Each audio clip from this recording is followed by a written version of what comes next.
Good morning, everyone. I'm Bill Ritter. And I'm Willow Bay. In Denver, a blizzard buries the city, and now it's heading east. And a blizzard of mail buries the Shergold family in Surrey, England, an example of good intentions gone bad.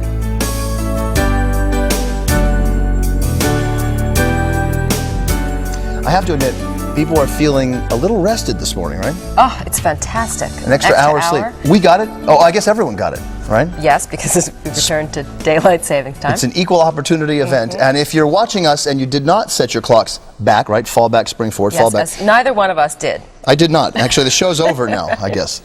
Anyway, if you didn't set your clock back, you're watching us, is it earlier than you thought or later? Whatever, it's the wrong darn time. So set your clocks back, right? Yep. What do we have this morning? We're going to go this. to England, right? We're going to jolly old England, where a teenager who wanted to be in the Guinness Book of World Records, well, he got his wish. He's in there. Yeah, he got it. Right here on page, the print is so darn small. What page is it? What page is it? Whatever. 389. 389, 1997. There he is. He got his wish, and look at that. That's what he got it for. That's just a few really, of the, hold on to yourself, 200 million cards that this young guy has gotten and received over the last 7 years, and we're going to meet him. He's coming on our show to beg you to stop sending him get well cards. Yeah. 200 million. Wow. Well, also, we're going to take a visit to a rather unusual town this morning. So let's go to George Chiccarone, who's in a graveyard this morning in Colma, California, which is just outside San Francisco. George, would you like to tell us why you're in a graveyard this morning? Well, let's just say that we are live in Colma, and that is taking on all new meaning this morning out here. Actually, we're in a cemetery city, as if you didn't know that. But what's really astounding about this town is that the dead folks outnumber the living folks about 1,200 to 1. And aside from it being a great setting for Halloween, there is also an issue in town that is dividing the living members of the community. It's about a gambling casino that is being built right down the road here. Well, not right here, but down the road a little bit, and some people think that's not appropriate. Anyway, we'll look into that coming up a little bit later on. We finally found a place, George, where you have a lot of friends out there, I know, that we'll get along with very well and you can relate to. All right, we'll get to George a little later in our show, but first we'll get caught up on the morning news. We start in the weather front. An early snowstorm is creating havoc in the western plains. Now, the blizzard has stranded thousands of people on the roads and in airports in Denver, Colorado. The storm dumped nearly 2 feet of snow on the streets and on ABC's Lisa Salters, who joins us now from Denver. Lisa, good morning. Good morning, Bill. Let me tell you what I usually do on Sundays in California, in Los Angeles, where I live. I go rollerblading at the beach with my friends. As you can see, there will be no rollerblading in Denver this weekend or anytime soon, and the reason is obvious. It started snowing here on Friday morning at about 9 o'clock in the morning, and it didn't stop until yesterday evening. 22 inches of snow later, and I'm hearing that this is the worst October snowstorm in October here in Denver in the last 28 years. And as you can imagine, it has caused a lot of problems. Number one, being travel. All of the major highways in and around the Denver area shut down.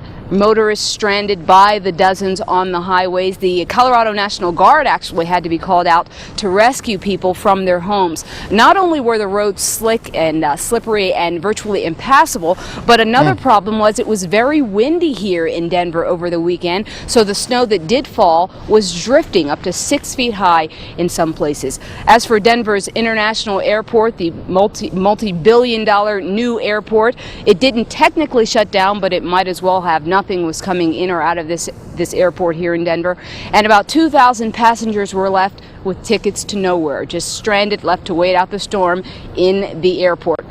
But we do have some good news. The snow has stopped falling here, and the work crews have been out working around the clock to clear these streets, and we may actually get some help from Mother Nature.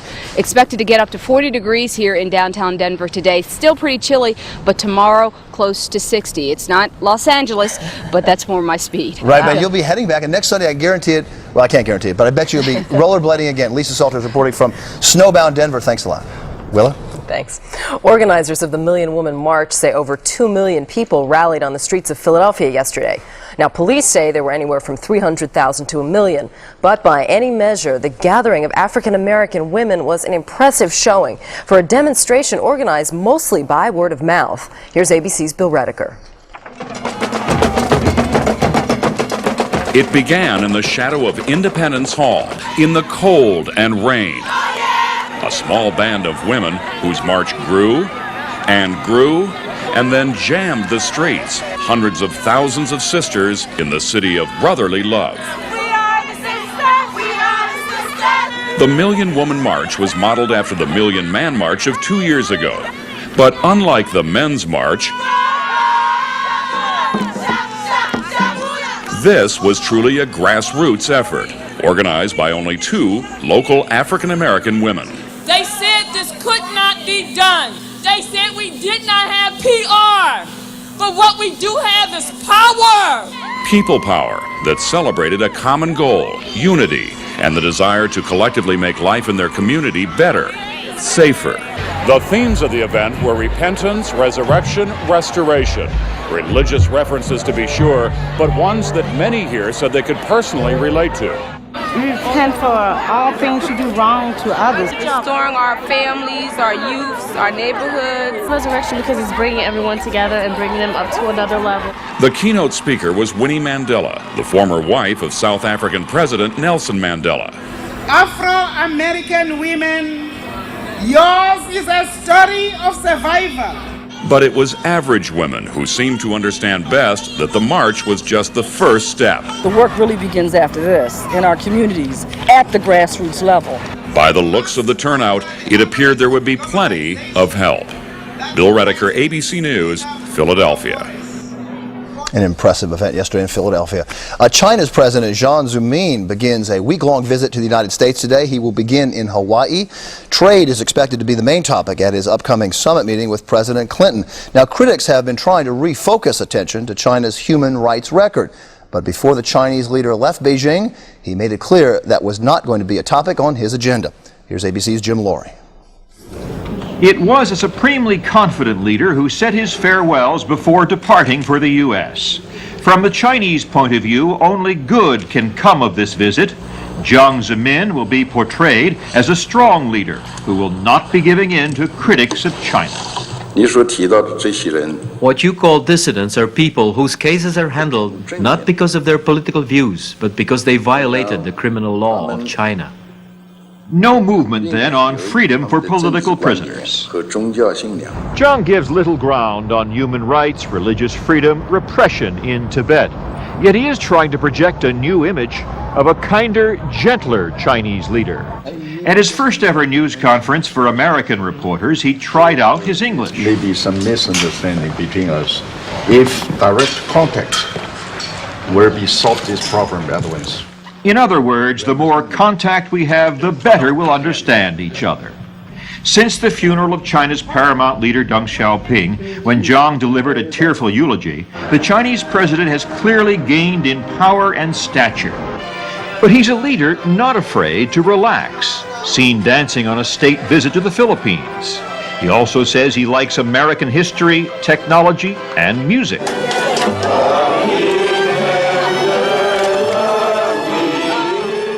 Love Me Tender, sentiments Jiang Zemin hopes will carry him through his 8 days in America. Jim Laurie, ABC News, Beijing. Willa was just singing Love Me Tender before we went on the air. You did a very good job. Oh, thank you. Love me tender. Very good. All right. In GMA Sunday Sports News, there will be a 7th game in the 1997 World Series. That's because last night, the Cleveland Indians beat the Florida Marlins in game number 6. Now, the key to this game was in the fielding. Cleveland took the lead in the 2nd inning after Florida's Bobby Bonilla bobbled a ground ball right there, hit by Matt Williams. In the 6th inning, with the Indians leading 4-1, Cleveland shortstop Omar Vizquel ended Florida's most promising rally. Nice diving catch of Charles Johnson's ground ball. A perfect throw to first. Turned out to be the play of the game. Now, the series will be decided tonight in Miami, Florida. And if you're watching us now, then you probably remember to set your clocks back. For those of you who didn't, you're probably wondering why everybody's running late. Now, this is the explanation. At 2 o'clock this morning, that hour we saved last spring was returned to us, and we are certainly grateful. And finally, this update of a story we reported last Sunday. There was another gumball machine robbery in Toledo, Ohio last night. Thieves threw a brick through a window at an auto parts store to get the goodies. Now, this brings the number of gumball machine capers to 10, and police tell ABC News they still have no clues. If you want to know what the real trends in this country are, you watch Good Morning America Sunday, because we tell you what it really is happening out there. Run on gumballs. Yeah. Be careful out there, folks. When GMA Sunday returns, Craig Shergold has learned there can be a downside to good intentions. Also ahead on thin ice, where growing up can be hazardous to your career. We'll be back.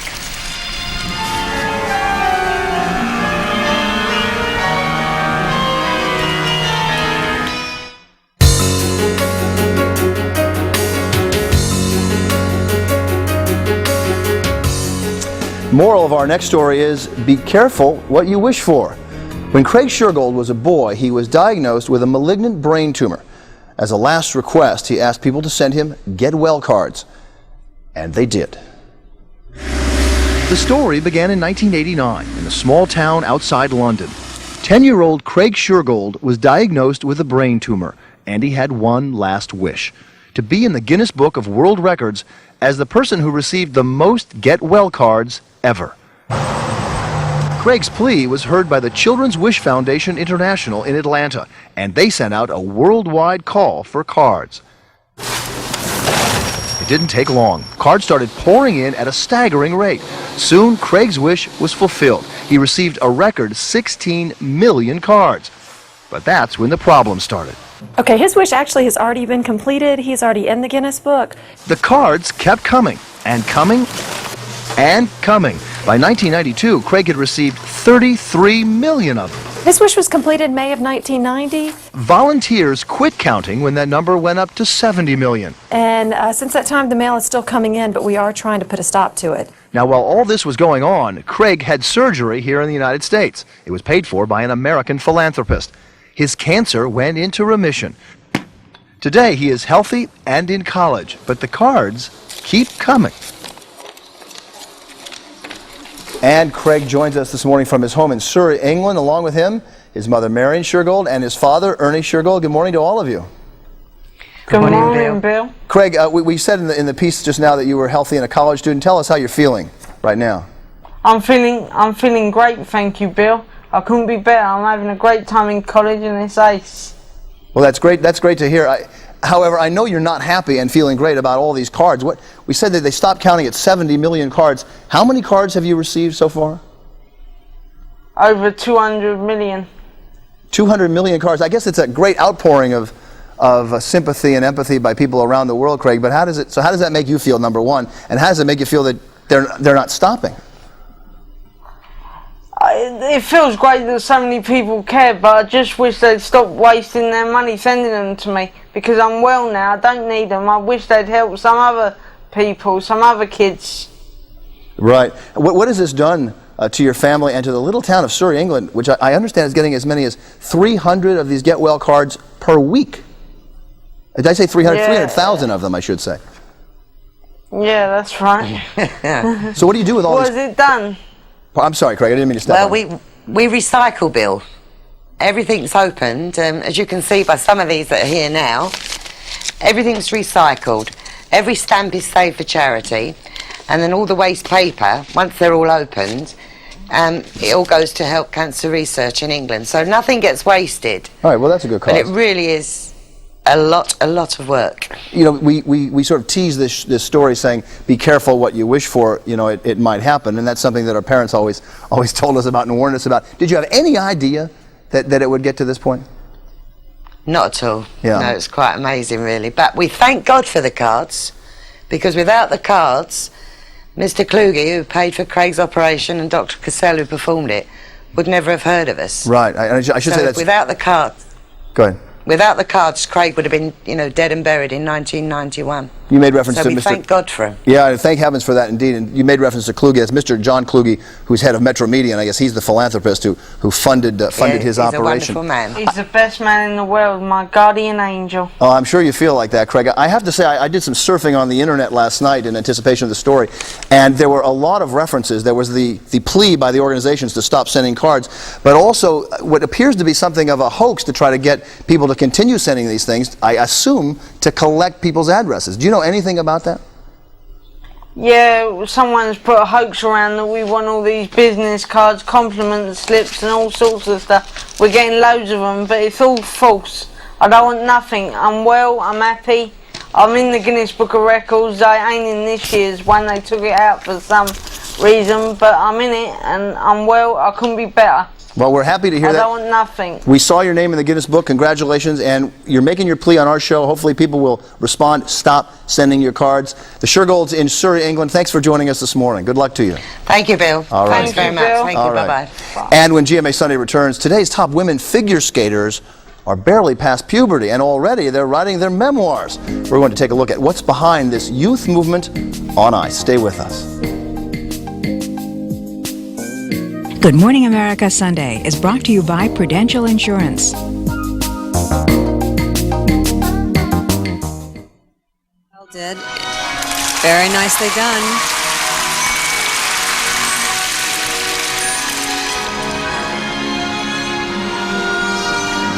That was 15-year-old Tara Lipinski competing this weekend in Detroit at Skate America International. Last March, when she was only 14, Lipinski became the youngest women's world champion figure skater in history.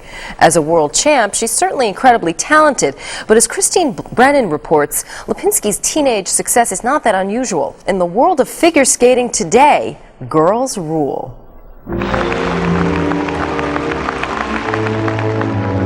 14 years old, what pressure? A flawless skating performance.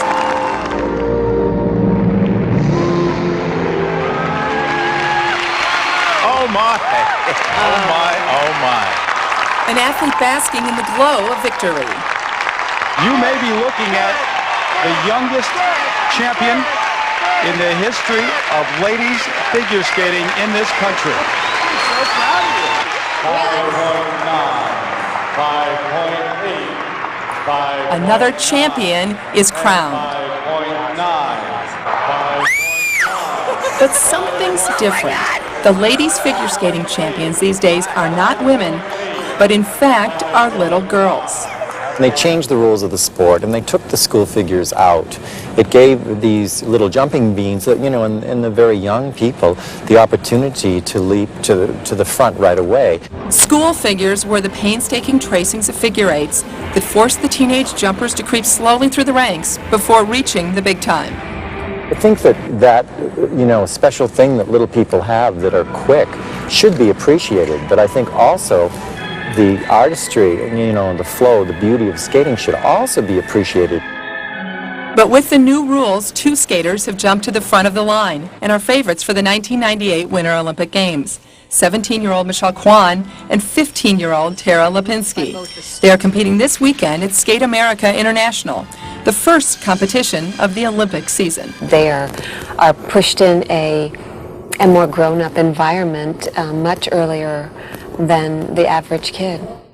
That means tutors instead of high school classrooms, endless hours of practice instead of a trip to the mall, and many times saying goodnight to a parent long distance. Hi, Dad. I think the biggest sacrifice I've made is living with my dad, and that's the hardest part. These two girls have made their first million before receiving their high school diploma. They've written their autobiographies because they're teenage celebrities. They've taken on adult responsibilities before they've finished being kids. You know, this is what I consider normal. I've done this all my life. This is what I wanted since I was 5 years old. But what Michelle may consider normal may seem strange to others.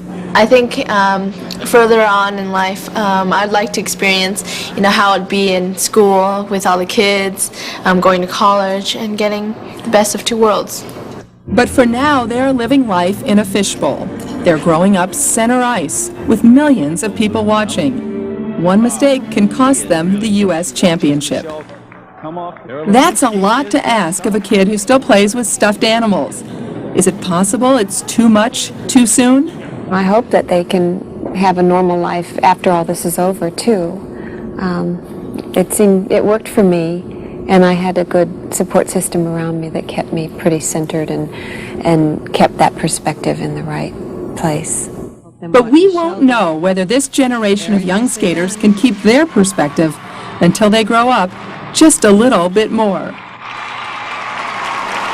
And Christine Brennan joins us now from Detroit. Christine, what happened with the competition last night? Well, it was very interesting. 4 months before the Olympic Games, Michelle Kwan reasserted herself in the biggest way possible, beating Tara Lipinski easily, hands down. So going into the Olympic Games in Nagano, Michelle Kwan has definitely emerged as the Olympic gold medal favorite. No question about it. Tara, a strong second. The men's side was fascinating. Todd Eldridge, in practice, actually fell and his shoulder separated for a moment, popped out, popped it back in, 15 minutes later went back on the ice, landed 5 triple jumps, and won the competition. So Not bad.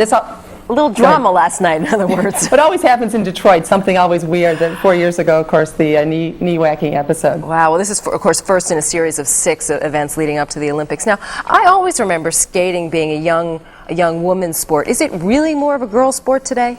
Absolutely is. Those little bodies without hips and thighs, those jumps, the triple jumps now are at a premium, Willow, and for those girls to be able to land those jumps, 6, 7, 8 jumps in a program in 4 minutes, it's easier to rotate in the air when you don't have the weight on. So what we find is the 14, 15, 16-year-olds, as the piece said, we find that those girls are winning the competitions now. And interestingly enough, the 20-year-olds, women in their 20s, early 20s, those women that were winning the gold medals just a few years ago in the Olympics, now they're having trouble. They're getting injured more than ever. In fact, I can't think of a 20-year-old in figure skating who's hasn't been injured.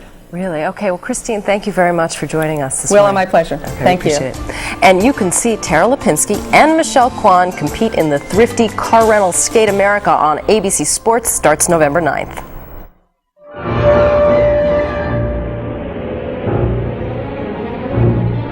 Hurry! Please! Please! Elsa! What are you doing? Elsa! Elsa! Open the door! Jesus Christ! Elsa! Open the door now! I'm coming. Elsa!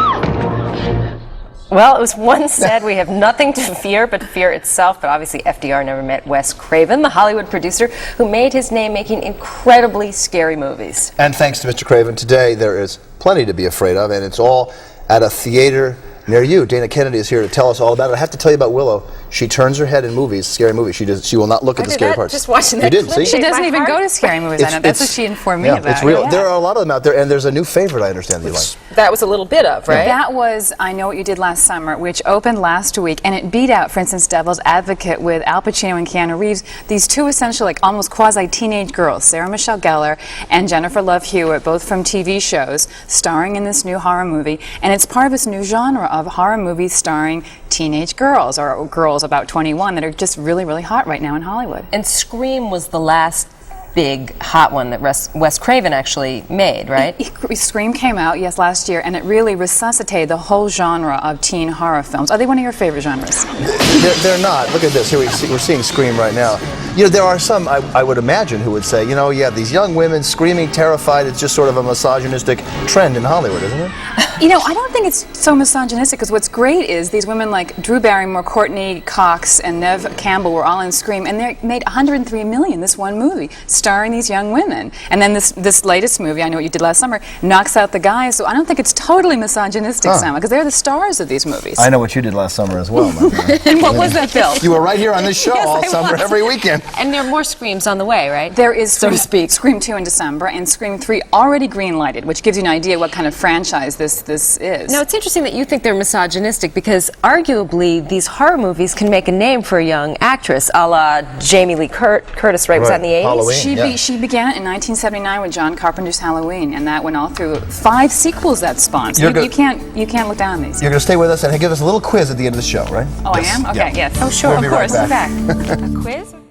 Too much of our child care is not adequate. It's not taking care of a child's developmental needs, and even worse, there are too many situations that don't even meet basic standards of safety and hygiene.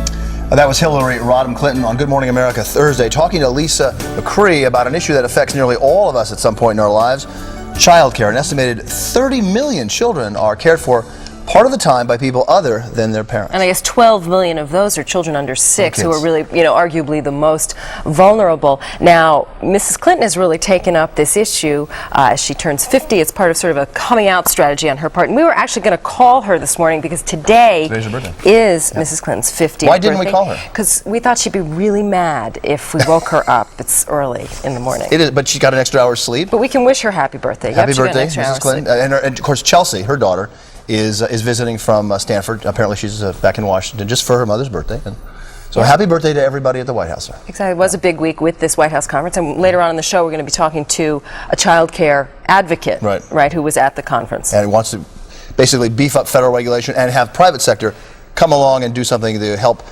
worry that we all of us as parents have every time we go to work and leave our kids in the care of someone else. Okay, well, it'll be interesting to see if there is any federal policy initiative, and I know of no better person to ask about this than our Washington insider, Sam Donaldson. Good morning, Sam. Good morning, Willow. To be 50 again. To be 60 again. So, Sam, what do you think? This is obviously an issue that parents care about, including the first parents, but is it an issue that politicians have much interest in? Do you think that we will see some federal initiatives here? Well, they haven't in the past had that much interest, but I think Mrs. Clinton is just the right person to energize all of us because it's a very important subject that you have pointed out. And when she tried to energize us all on health care with a new plan, 3 or 4 years ago, that didn't work. But I'll bet you that she'll get something going here. She's just the person to do it.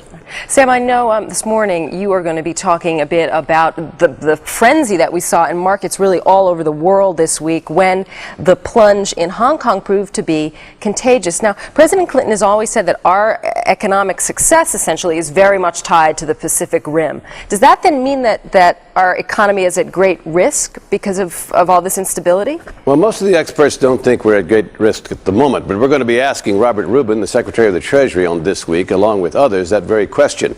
Because in the old days, Willow, as you point out, when Wall Street, had a sniffle, well, the rest of the world caught flu. Well, welcome to the 90s. Now it's almost the other way around. The Thais devalue their currency, the baht.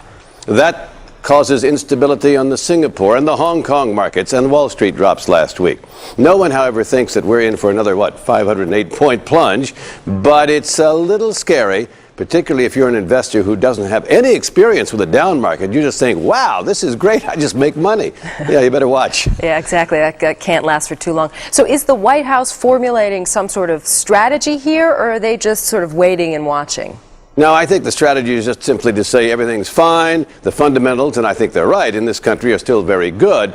But it does give pause to those people who believe somehow we've repealed the business cycle and it's just going to be let the good time roll forever, because I don't think that's in the cards. But at the moment, I think things are pretty well stable. Now, I know, as you said, Robert Rubin is going to be joining with you. And I guess, was it last week that he met with China's President Zhang, who, of course, is heading in this direction, I think, as we speak?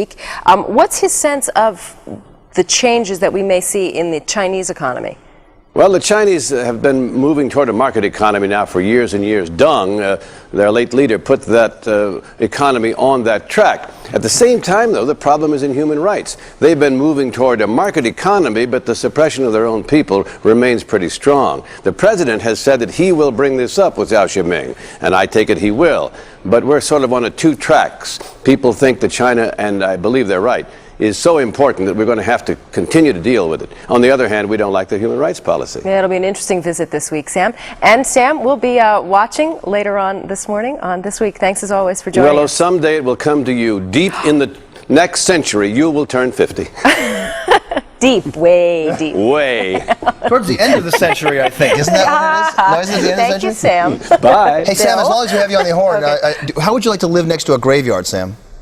Well, I'd rather live next to one than be in one, huh? Exactly the answer I knew you would say, Sam. I'll tell you why, because I bring this up not out of the blue. Yeah, why do you bring it up? Still ahead this next half hour. Some people might find that living next to a graveyard might be a little weird and spooky, especially around Halloween. But in Colma, California, just outside San Francisco, residents do not think twice about living among the dead. And our special correspondent, George Chiccarone, is there this morning. In one of the towns, believe it or not, 17 graveyards. George, are you there somewhere?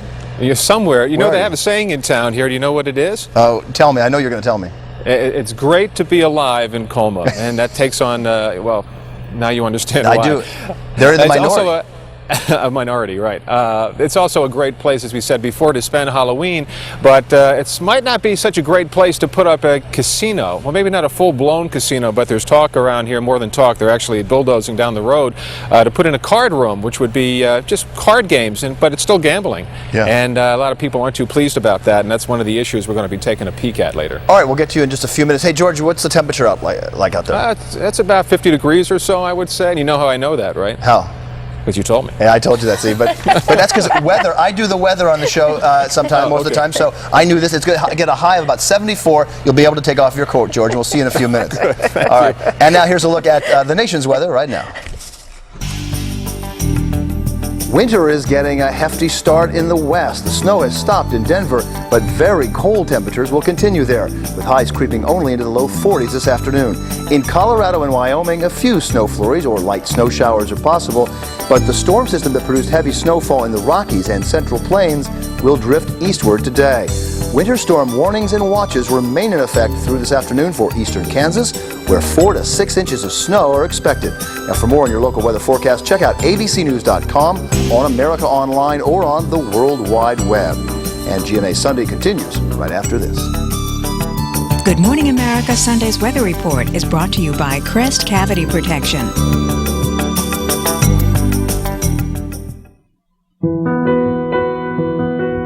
The death of our 3-month-old son Jeremy has shattered our lives. Instead of holding him in my arms, I'm kissing plastic pictures and an urn full of his ashes.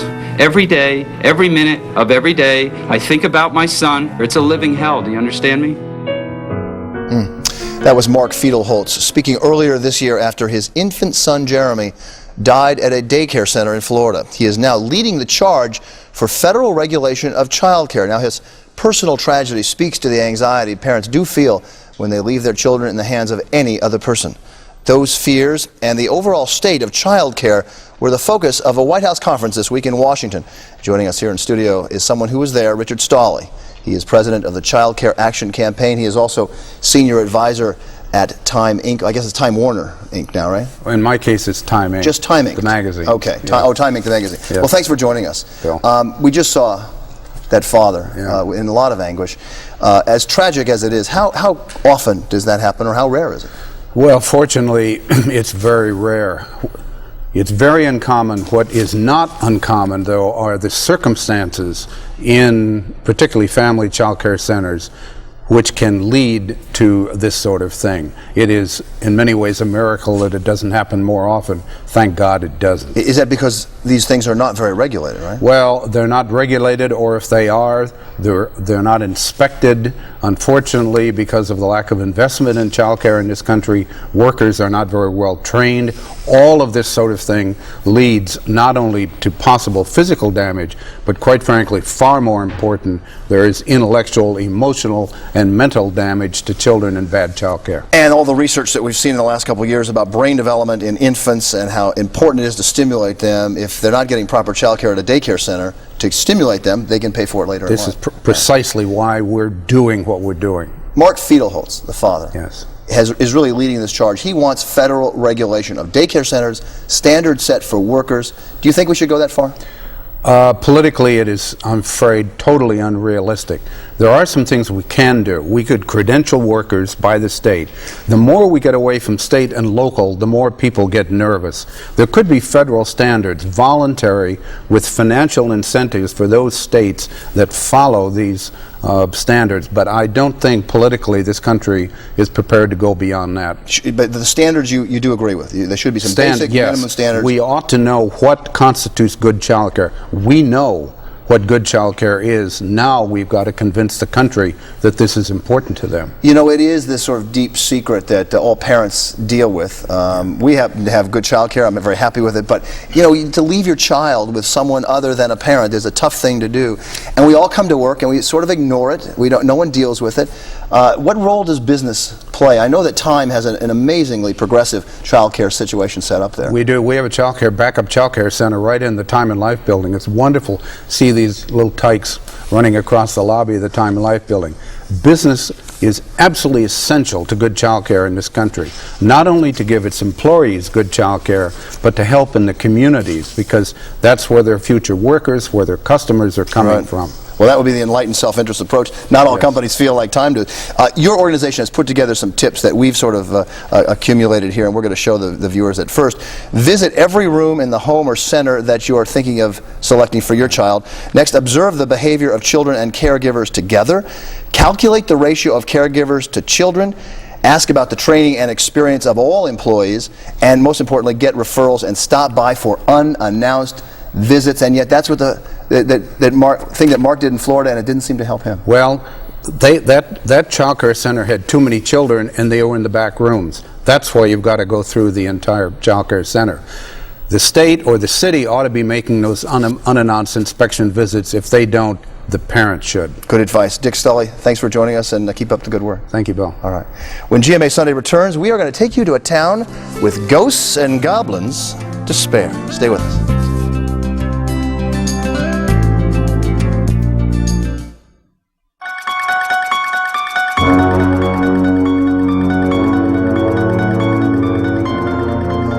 Fright Night music? Yeah, because, in honor of Halloween, and, this close to Halloween, you probably don't want to spend the night in a graveyard. I mean, they're cold, they're kind of scary, but just outside San Francisco, in a town called Colma, Colma, not Coma. Colma. Oh, yeah. Colma, sorry. Yeah. I just Most of the people getting in a theme a little too much, clearly. Most of the people in Colma, California, live or don't. They don't live, most of them. Most of them are dead. If it sounds confusing, well, it sounds like a perfect place to send our special correspondent, George Chiccarone. He is there in a graveyard somewhere. George, I think I see you there. Yeah, you are. Yeah, I'm the one in the Colma. It's very early here, as you can tell here in Colma. No, this is a cemetery city, and it's easy to see why. As a matter of fact, this is supposed to be the largest such cemetery city of its kind in the world. Now, earlier this week, we were offered a glimpse of this city as we took a tour, and we found out that things here aren't always as peaceful as it may appear. Colma, California is a pretty nice town, but it's kind of, how can I say? Quiet, to put it mildly. How quiet? Well, the plaque outside Town Hall says it all. It's great to be alive in Colma. You see, that's because most of the people who inhabit the town are dead. It's just a great city to live in. Nobody bothers you. We walk through our parks. Everybody looks up to us. We have 1,200 living residents and about 1.5 million buried. A statistic that has this town cornering the market on spooky and earning it nicknames like City of Souls. And I've heard someone call it Deadsville, USA. You see, back in 1902, San Francisco, which is only about 10 miles away, banned burials within its city limits because they just ran out of room. So now this little town is literally surrounded by cemeteries. They're all over the town, yes. You see, Colma is one city where death is a part of life. Now, 17 cemeteries. Count them. 17. Cemeteries circle the city. And talk about too close for comfort. The live people live here, and the dead people live here. The rest is history. And she should know. Pat Hatfield is a town historian. She says the living folks are outnumbered by the deceased 1,250 to 1. And that's the scoop on that. It is old hat. We feel very comfortable in the cemeteries. Apparently. People here bring their kids to play in the cemeteries. Why, they even enjoy a tombside picnic. This sandwich is good from yesterday. Halloween is sort of a joke to these folks. I mean, living here, there's not too much that can scare you. A town with such an underground, that is. Hear any ghost stories? Not any good ones, no. We were even hard-pressed to find a pumpkin. The closest we came were these two orange sandbags. The town's annual haunted house was supposed to be up and scaring in this tavern parking lot by now. But this year it was canceled due to lack of interest. Halloween is just another night. This year what's scaring some folks is this. Not a great idea, no. They're building a card club, a gambling hall, right smack dab in the middle of this cemetery city. It's literally right across the street. And this cemetery owner, among others, is not happy.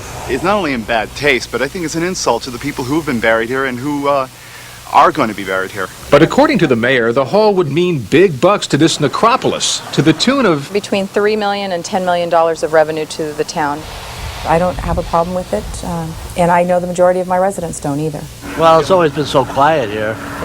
Now that place probably liven it up. So, meantime, what's one to do in such a quiet town? Well, you can always listen to the sales pitches. We at Colma and Sutter Monument Company are a family-oriented business who have the lowest prices. This is a Sierra casket, this is a wooden one, and this is primarily for cremation. Whatever you could afford, I'll work with you. No discount. I don't play this kind of games. And when you get tired of that, you can always visit folks. And one of the most popular is Wyatt Earp's tombstone. We have many celebrities. We have Levi Strauss, Levi Jeans, we have William Randolph Hearst, we even have Tina Turner's dog and Pet's Rest. Well, as one woman told me, folks around here can learn to live with just about anything. Is it a hair-raising place? Right. Okay.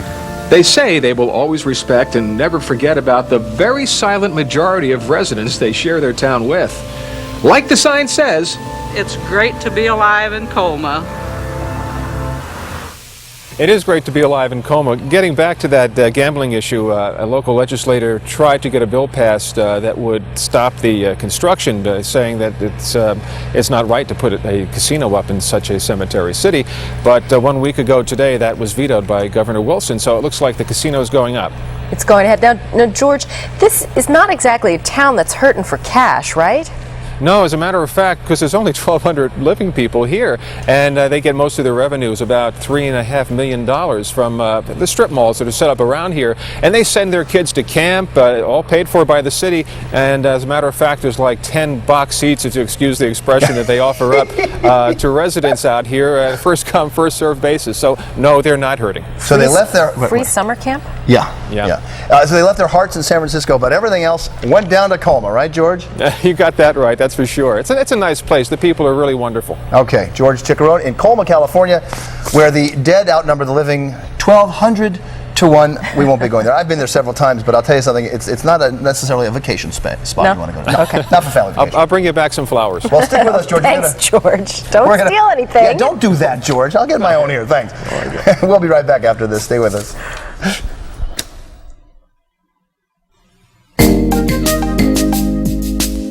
Good Morning America Sunday is brought to you by MCI. A couple of program notes for you. Later this morning on This Week with Cokie Roberts and Sam Donaldson, Treasury Secretary Robert Rubin on the turmoil in the stock markets. And tonight on World News Sunday, meet a broadcasting original. Her home is her studio. And the good news she reports on is her own community. And all this week, join Charles Gibson and Lisa McCree on Good Morning America. Tomorrow, we'll meet a woman whose child died 3 years ago under the care of a young au pair who later pled guilty to child abuse charges. Now that woman is counseling the parents in that nanny murder trial in Boston. Also coming up next week, magicians Penn and Teller. On the graphic, it looked like Penn and Teller were taking over for Charlie and Lisa. No, but I don't think they are, but who knows? What could happen tomorrow morning? Television changes all the time, you know. Dana Kennedy is joining us here. And George Chickarone, are you still in Colma? Can you hear us? I'm still in Colma, yes. You're still in Colma? I'm in Colma. Dana is going to sort of lead us through a little more enlightenment about horror movies. It's sort of new to me. We're doing this spontaneous thing. I'm not even sure what I'm doing. A quiz, you said earlier? A quiz, because you're going to ask us what our favorite horror movies are. Oh, great. Oh, I'll do that. Spontaneous question. Exactly. We're so wacky here in madcap, Bill. What are your favorite Well, no, we have to horror ask you what yours are first. Okay. See. My ultimate favorite, and this is not my favorite genre, is Silence of the Lambs, which is, you don't think of as being a real slasher movie. I saw that movie in a screening and absolutely could barely walk down 6th Avenue without jumping out of my skin. I thought it was great. A sophisticated horror movie. Exactly, for a sophisticated person. Exactly. Like So unlike the ones that I would select, which Yes. I mean, I remember being terrified by.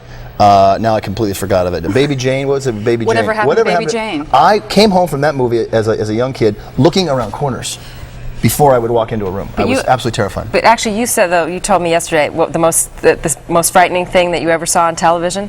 Yes. Oh, yes. I was a little kid. Not what you expect. Watching cartoons in 1949, and a bulletin came on. This is a bulletin from, I think it wasn't ABC News at the time, and it said, President Dwight Eisenhower has had a heart attack. And I'm like, no, what does that mean? I have no idea. Who's President Eisenhower? And what year was this? Well, it was 1950, and it was a long time ago. One of his heart attacks. Yeah. Scary. That was the most terrifying. And we should ask George. George, your favorite? Yeah. My favorite's probably one no one's ever heard of. It was called Carnival of Souls. I remember seeing this as a child on television, so it wasn't that bad, but it was very, very spooky about a bunch of people that lost their lives in a car accident or something, and this one guy was tormented by the spirit. Anyone seen that? No, it's considered a classic. It's really considered a classic. Like Todd Browning's Freaks is a classic. I like The Shining, though. Yeah, The Shining was great. There you have it. Well, Yeah. thank you all for spending your morning with us. See you next week. All right, see you later. Now, we didn't ask you what your... Yeah, what was yours? I favorite? hate horror movies. But what's your favorite? Okay, you don't have one if you hate them, right? I can't stand them. The last scary What's movie the- I saw was Cape Fear, and I was so annoyed that I had seen it. What was it, scary? Cape Fear? Yeah, which one, the remake? The remake. Yeah, it was That really very scary. It was really scary. So what do you do? Show us what you do. Scary part comes on. Rah! What do you do? Scary part comes on, and I say to my husband, turn it off! And we change. We're not allowed to keep the channel on scary So you movies on didn't see this in a TV. theater then? Because you No. can't turn it off in a theater, No, right? you can't. No, you can't. That's the problem with that theater. No remote! Exactly. That's good for women. Women don't like men to have the remote, so right? That's right. Yeah, I thought you were going to go somewhere else with that. No, women no, quote. no, no. I was ready to jump on you, Bill. No, didn't we do drive-in movies? Good Morning America Sunday has been a presentation of ABC News. More Americans get their news from ABC News than from any other source. ABC News. Now